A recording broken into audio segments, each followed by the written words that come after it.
In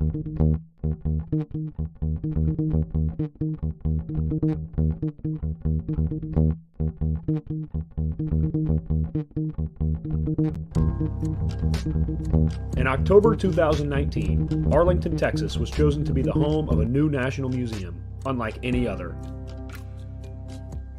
The National Medal of Honor Museum will be a unique home of military history.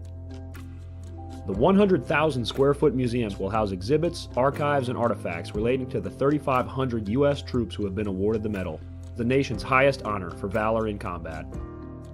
The museum will have 31,000 square feet of galleries dedicated to U.S. troops who have received the award. The museum CEO, former Navy SEAL and NASA astronaut Chris Cassidy, said the museum will focus on education as much as preservation.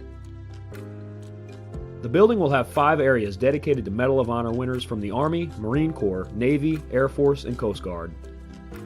The main gallery will be located in a central plaza under a 25,000 square foot slab of steel, which will appear to be suspended in midair. It will be supported by 5 pillars. Black Rifle Coffee is a corporate sponsor of the museum, as are the Dallas Cowboys. The museum's board also includes over a dozen major corporations and 6 Medal of Honor recipients, including David Bellavia, Patrick Brady, and Britt Slabinski. Army Staff Sergeant Bellavia was awarded the medal for clearing an entire house by himself on November 10, 2004, as a squad leader in support of Operation Phantom Fury in Fallujah, Iraq.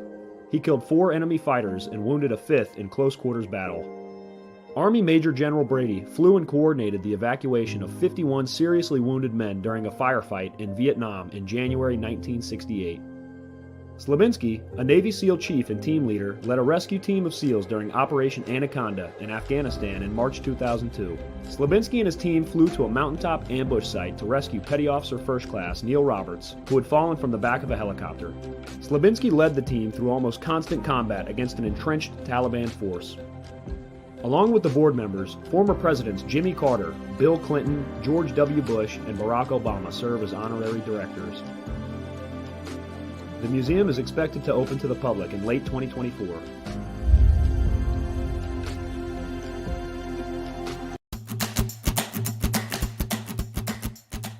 This message is from the U.S. Department of Veterans Affairs. Did you serve in the military? If so, you can obtain a free lifetime pass to more than 2,000 federal recreation sites. These sites are located across more than 400 million acres of public lands, including national parks, wildlife refuges, and forests. The lands host activities to fit any lifestyle: hiking, biking, fishing, camping, and much more. Gold Star families are also eligible for these free lifetime passes. Plus, they cover entrance fees for a driver and all passengers in a car, or up to 3 additional adults at sites that charge per person. Obtaining one is easy. Just go to the National Park Service website, nps.gov, or the National Park Service app.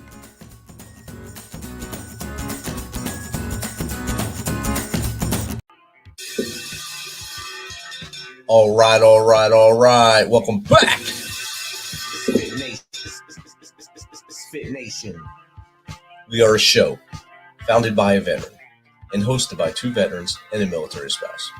Our mission is to get people to tell their story to the world. If you're an author, share your tips with MisFitNation. If you're a musician or actor, our audience needs to know how they too can get into the business. Coaches, we love our coaches. Come on and share some of your tips with the Misfit Nation to help them become better versions of themselves. If you're a corporate leader or an entrepreneur, come on and share how you did it and how hard you have fought for success. If you're a veteran, first responder, or Gold Star family, we would love to have you come on and just share your story with the Misfit Nation. We always have time for you. If you're feeling down, alone, or starting to see the darkness, stop. Think about those who are around you. You are not alone. You will be missed. If you feel like your problems will be a burden to those in your inner circle or are embarrassed, dial 988. If you are a veteran, take option 1. We need you to keep pushing forward. Don't make a permanent solution to a temporary problem. If you're a new listener, welcome to the Misfit Nation.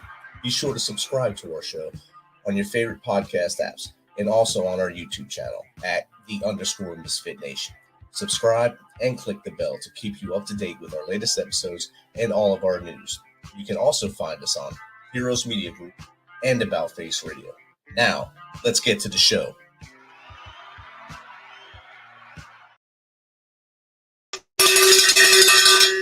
All right. Welcome to our Tuesday after dinner show. Thanks for taking some of your time this week to hang out with us on the Misfit Nation. I know many of you are traveling for the big tea day on Thursday to see family and friends. So if you are traveling, be safe. If you're home right now, getting packed up or getting some of your stuff ready, just thanks for listening in to us tonight.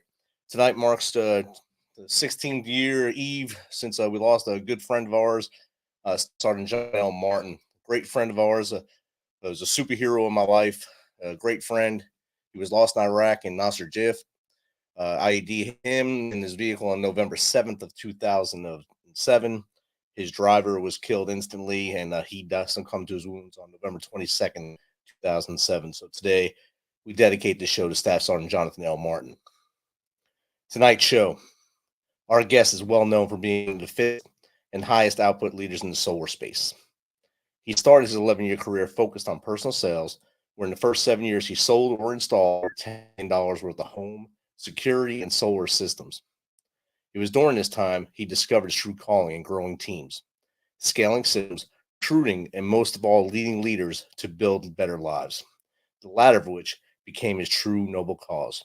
So without further ado, let's welcome Owen Santos, Life Builder, to the Misfit Nation. It was one heck of an intro. I appreciate that. No problem, brother. Thanks for jumping on. And of course, I was glad that when you reached out last week asking me for the link. I said, this guy's going to show up because Tuesdays are usually our day of people that don't make it for some reason. It's like a curse we have on Tuesdays. So thank God you made it. And I was getting nervous tonight too. I'm good, man. I'm happy to be here. Appreciate you having me. Awesome. Owen, I gave basically a little bit about your resume there. Tell us a little bit about more about you from as far back as you want to go to how we got to where we are now. We could go anywhere you want with that, but I'll just focus on what I do now, man, which is just do everything I can to build the lives of my clients and the people that I work with. And I'm fortunate enough to be able to do it at no cost. So the most of what my efforts towards the coaching business, I don't charge for anything or anything like that, and it's really just about helping people build the lives that they want. That's good. You don't usually hear a lot of people saying, I don't do it for the money. I do it to just see them succeed. And that's awesome. That's an awesome way to live your life and push forward, I guess, pay it forward to other people as you see where they had a little extra push or extra boost in life. Yeah, 100%, man. What was that aha moment that gave you that, hey, I know what's helping me. I need to help them? Well, I started real young. I was real sick as a kid, and I got into the diet and the fitness and lifting weights and athletics and all that super young. And I was able to develop just a certain set of principles and a certain set of structures that really helped me from the time that I was 10 years old. And the first time when I became a professional leader of sorts in the residential solar space, I was able to just see how what I was doing was bringing other people up to a level higher than they had previously been. And immediately I recognized that not only was that cool, for them, of course, but just from a personal perspective, it was more fulfilling than anything I'd ever done for myself. Right. So to see my performance start to impact others as opposed to just impact my life, it was extremely fulfilling. And ever since then, it's been probably a growing passion of mine since that point. And I don't see it stopping anytime soon. Awesome. And you're in the solar and home security space. Was that something you always thought you'd be in, or you just kind of fell into that because you needed an income? I'm just in the solar space now. I haven't been in home security for a while, and I definitely never thought I would be it. I always thought I'd play in the NBA. So wow, it's not quite that, right? But I always knew that I was going to be in some sort of uncapped opportunity, if that makes sense. And athletics is that. Obviously, typically the better player you are, the further you can take it. And after playing a little bit in college basketball, I was really looking for a similar opportunity. I knew I couldn't work a regular job where I was paid for my time as opposed to my value. And that's what this became, the sales space. When executed properly and done with integrity, it's a beautiful space, and it's strictly performance based. So I've never had a salary. I've never really been paid for my time. I've always been paid for my output, really my entire professional career. And that was so similar to athletics that it always appealed to me. Where'd you play in college? I played at a small school for 1 year called Christopher Newport University down in Virginia. I actually got in a little bit of trouble down there and got kicked out, and floundered around for a couple of years while I was figuring out what the hell I was going to do with my life. So you were 18 years old and did what 18-year-old guys do, or 18, 19-year-old guys do, and you kind of explored and got in trouble. Exactly. 18-year-old guys that had watched too much Animal House as a kid. There you go. Wanted to emulate those idols. Yeah. It happens to many guys and girls every year. They go to school and they don't make it their first year or second year, and they wind up doing something they didn't think they didn't plan in life to do. But at least you found a way to do a day job and still help others as well. And I think that's something a lot of people strive to do, but fail because they don't see the way they can do both. How do you find it balancing both of them? Can you define the question a little bit, Rich? You're breaking up just a little bit. As far as a balance between what? Work, your actual work, solar as selling the solar, and actually helping others to improve their lives. How do you balance? Yeah, the solar space gave me that. We take a lot of people that haven't made a bunch of money previously and don't have a set of world-class skills, and we give them that. We give them the opportunity to make a ton of money, as well as build a skill as a high-integrity, high-quality salesperson that can really feed themselves and their family and a bunch of other friends and family if they do it correctly for a very long time to come. So that became my favorite part about the solar space. And what I was doing was really the coaching and the elevating people and helping people actually build their lives through this platform that was solar at first. But when you work with somebody for a long time, I started to integrate everything that I was doing on the health and the fitness and just the mindset side as well. So it wasn't just about teaching them sales skills. It was about teaching them the mental and physical strength skills that had served me so well. So the coaching was born of really the solar opportunity. And now the coaching business itself, it's really just the best part of the solar opportunity. It's all the mindset trainings, it's all the physical trainings, the nutrition trainings and things like that I still do with my guys in the solar space. But on the coaching side, obviously there's no solar involved. It's just about getting that person from where they are now to where they want to be faster than they thought was previously possible. And with that, what is the simplest way that you show them they can start to perform at a higher level? Probably if you had to break it down to one thing, it would be clarifying what they're after. I can relate to anybody that doesn't quite know what they want, doesn't quite have clarity, because that was me for a very long time. And, oddly enough, when you have a vague idea of what you want, you end up getting pretty vague results, right? So the first thing I'm going to do with somebody that I work with, because it's not a one size fits all program. Everybody wants something different. Some people may want to gain 20 pounds of muscle and get a promotion at work and have a happier marriage. Some people may want to lose 50 pounds and quit their job and start their own business, right? So it could be opposite ends of the spectrum. And if you don't take the time to really ask the right dialed in questions and understand exactly what a person wants and help them find that, if they don't know that, then you're really just kind of throwing BBs against the wall, essentially hoping something sticks. But if you ask the right questions and help somebody identify what they're after, get a real clear picture of that, as well as where they're at now. So if we understand where they're at now versus where they're after, then we paint a very clear path in between the two. And then the idea is just to collapse the timeline. So if you want to be somewhere in 5 years and I start working with you now, I want to know how we can get there in 2, right? But to understand where we're going, we got to know what you're actually after first. It's kind of like identifying your SMART goal or your actual target place on your board in front of you, so you understand and they understand exactly what they're going for. Exactly. And it's clarifying that and creating it and drilling down on it until it's such a noble cause that it trumps all the deterrents in their way. And that's what I found to first work with my life and the people that I've worked with that have had the highest level of success. The things that are challenging, the going to the gym, the eating right, the reading the books, whatever people think are challenging, in my opinion, is just challenging because you don't have a big enough reason. You don't have a big enough noble cause to do it.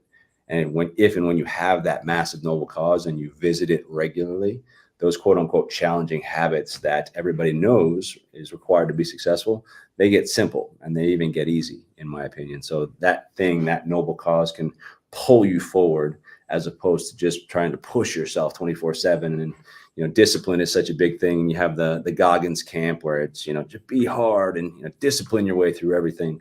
But I would prefer to give somebody that's going to pull them towards something, as opposed to just trying to, outwork and hard your way through everything, if that makes sense. Well, that makes sense 100%. And I'm glad you brought up Goggins, and there's like 8 million SEALs down at Write Books and tell you how they believe you should live. And there's a few that actually get it right. I think Jocko's one of them. For sure. Extreme ownership. Own what you do, own what you say, own what you do. And I believe that's the epitome of what you need to do. If you want to hit that goal, you want to hit that target, own it and take responsibility for all your actions to get there.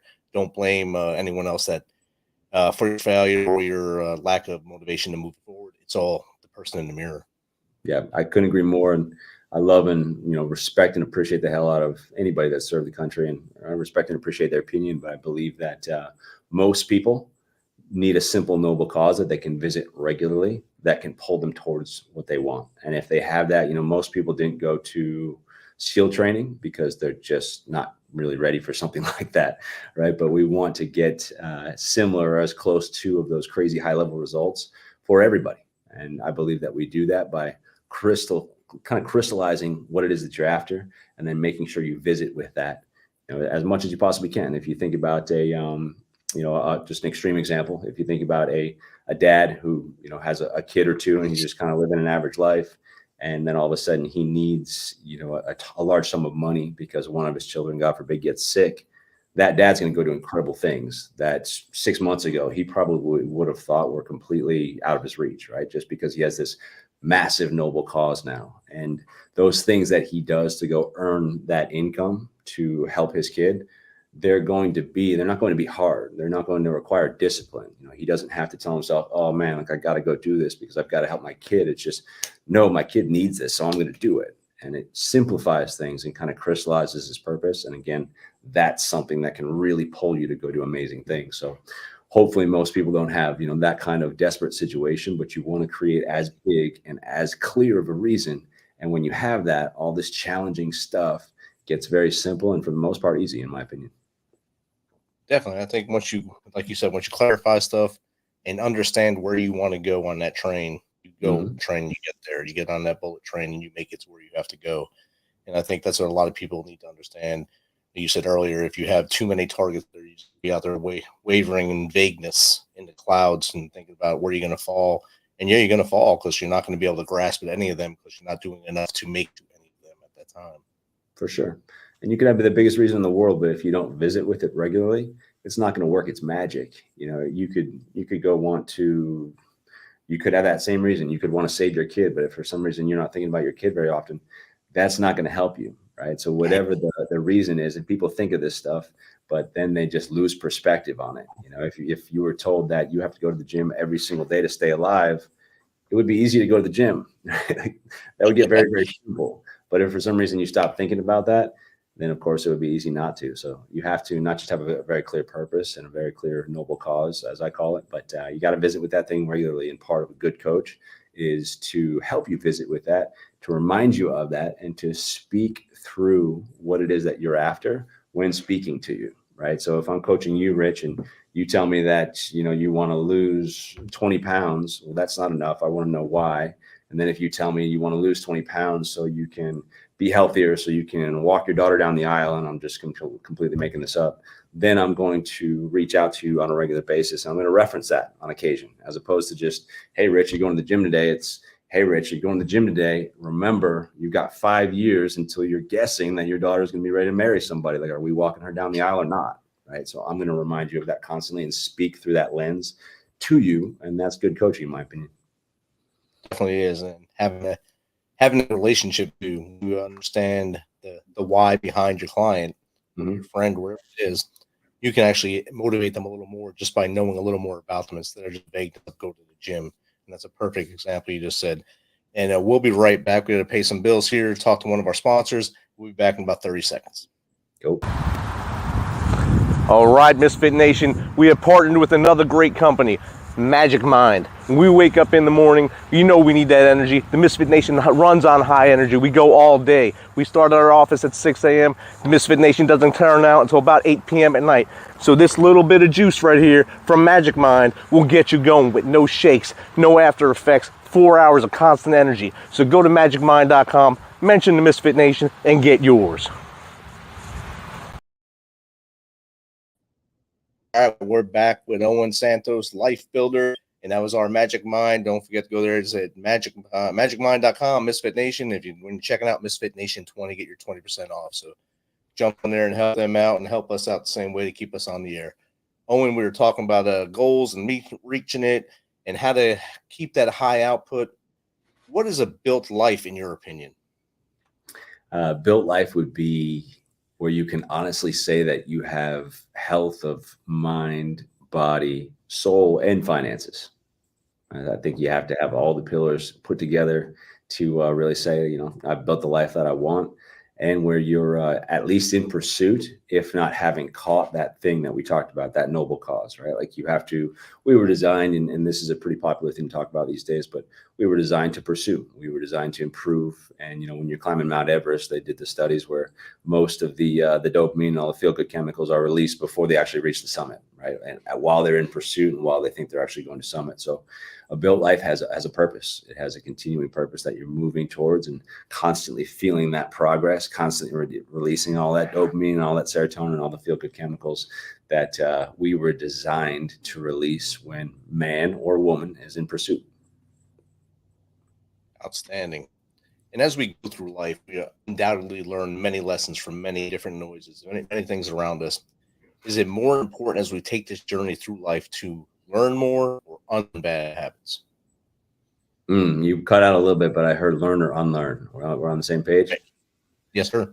I love that question. My guys that have worked with me for a long time probably sick of hearing me talk about unlearning, right? I think at different levels, it depends on the level that you're at, it would be the answer to that question, right? So when you're first starting out, it's probably more important to unlearn. And then as you climb the echelons of human existence or your profession or whatever you want to call it, I think that you unlearn a lot of things on the way up. And then once you start to get closer to the top, then there's probably just a few, you know, high-level skills left to actually learn at that point and less to unlearn. But it's going to really depend on the purpose or the person.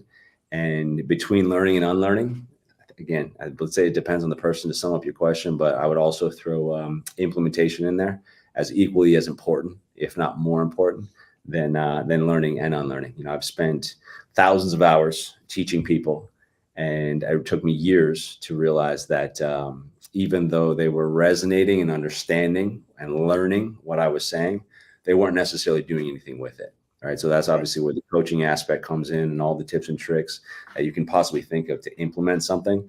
But I call it pulling the gold. You know, the gold is the information, and then what you do with the gold, how you spend the gold, is entirely up to you. And I know plenty of great learners that implement very little, and they're in the same place in their life that they were 5 years ago, where people that take a little bit longer to learn, like me, I'm one of them, but they're high-level implementers. Like if I see something, and might take me a while to understand it, but once I get it, I'm going to use that every single day. So Rich, if you tell me something that I believe could help sculpt the life that I want for myself or the people that I work with or my family today on this podcast, I'm going to write it down. I've got my notepad just in case. And then I'm going to actually do something with it, right? I'm going to visit it regularly. I'm going to allow it to actually help sculpt the life that I want, as opposed to just either not writing it down or just letting it, you know, sit in my notebook somewhere and never visit it. I'm going to use that thing on a regular basis. Definitely. It's kind of like learning habits or instituting new habits. Right. Clear wrote Atomic Habits, great book. If you have not read that, it's a great book just to give you a kick and read it and learn about habits and why they're important to having that successful life. And everything you're saying so far shows that you're trying to instill habits in people to make them have that successful life.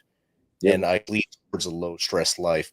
What is the simplest way for your clients or for even the audience here to create a low stress life? It goes right in line with what you just said, Rich. In my opinion, it's have really challenging habits.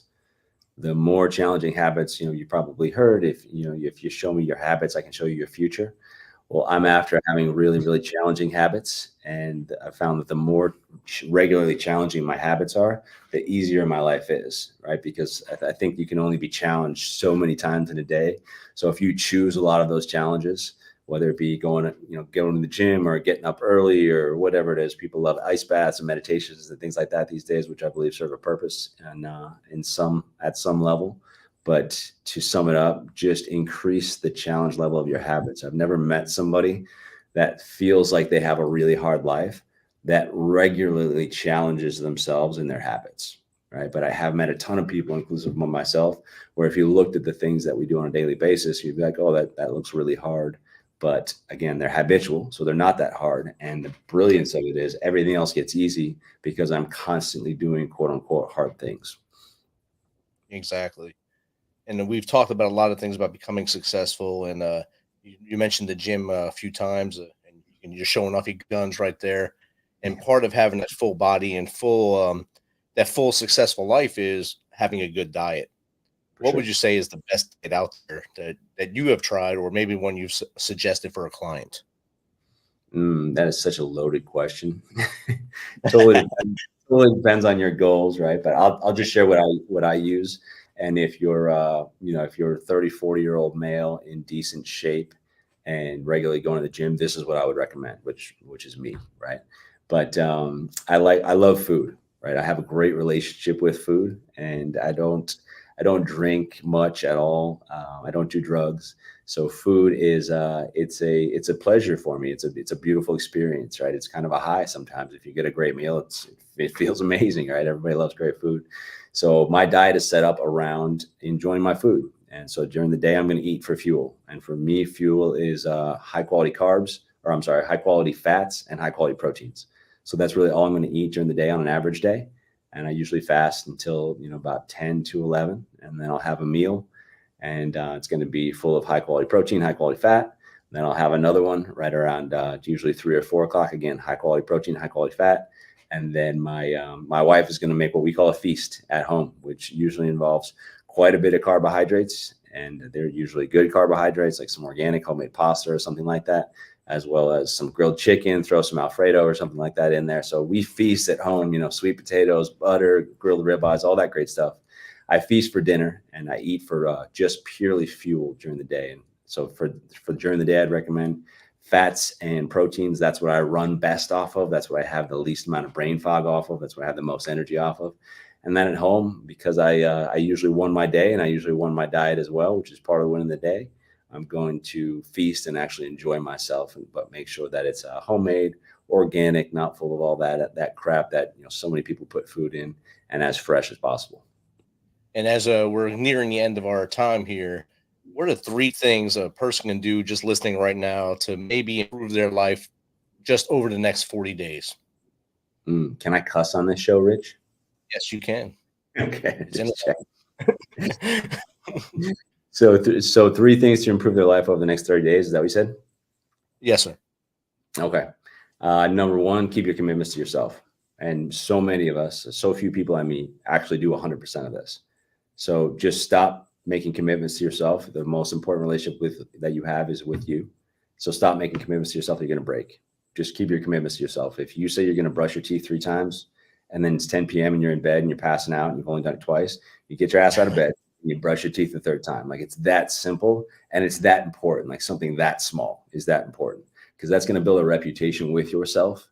And all of a sudden it's going to build this relationship with yourself that's going to build confidence and just increase just about every aspect of your life. And I wasn't perfect at this for a very long time, but when I started doing it, every aspect of my life improved. So keep your commitments to yourself 100%, and evaluate yourself now. Like, look at it. Like, do you break half the commitments you make to yourself? 25%? Like, put a number on it, and it's not going to change overnight, but start trying to take that thing down, right? So keep the commitments to yourself. Don't say shit that you're not going to do. Only tell yourself things you're going to do, then do them, come hell or high water. And then 2, do challenging shit. Like we talked about, life will be easy if you do challenging things. And then 3 would be pick something that you love, that you've never done before, that you just aren't a master at yet, and go practice it 30 minutes a day. So few people do this. So, people want to play the guitar, or they want to learn to dance with their wife, or whatever it may be. Just pick something you think you would love, some sort of skill, and practice it 30 minutes a day. We can all find 30 minutes a day.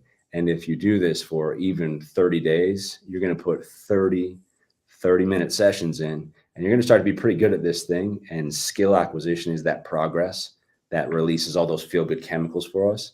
So your life is, again, going to start becoming more pleasurable and more enjoyable. So keep your commitments to yourself, do hard shit, build a skill for 30 minutes a day. Outstanding. Great tips right there. And how does someone get in contact with you if they just want to pick your brain on their own in private on how to become a better human, or just get in contact with you to have you on their show? Because I have a few other podcasters that listen to our show. Yeah, absolutely, Rich. I've never been a big social media guy, but building the coaching business or starting the coaching business this year, I started diving head first. So I'm all on Instagram right now. It's at Olympus Leaders. You can DM me, comment on my things, anything that you want to see, anything that you want to talk about. If you're interested in the $0 coaching project, it actually doesn't cost anybody anything. Nobody believes that, but hit me up on a DM. I'll explain why it doesn't cost you. I'll explain what we offer, and I would love to work with you or hear from you in any way, shape, or form. Outstanding. Owen, thank you for jumping on with us tonight. You and your family have a great Thanksgiving. Stay safe and enjoy the time with your family this weekend, everyone. Thank you again for coming on. Rich, you as well, man. Happy Thanksgiving. Thanks, brother. Have a good night.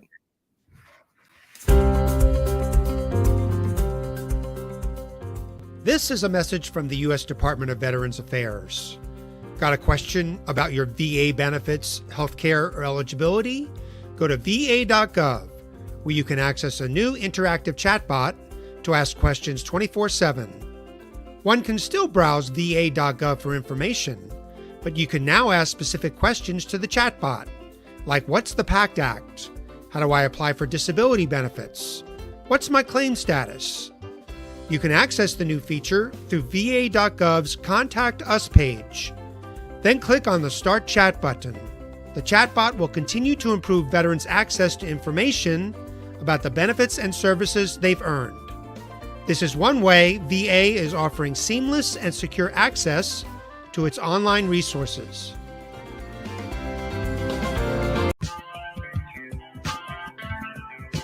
Thanks for checking us out and being a part of the Misfit Nation. Don't forget to visit our website at themisfitnation.com. That's themisfitnation.com. Check out all of our past episodes and get some of that great Misfit Nation gear. As always, be humble, stay hungry, and keep hustling, because we are Misfit Nation.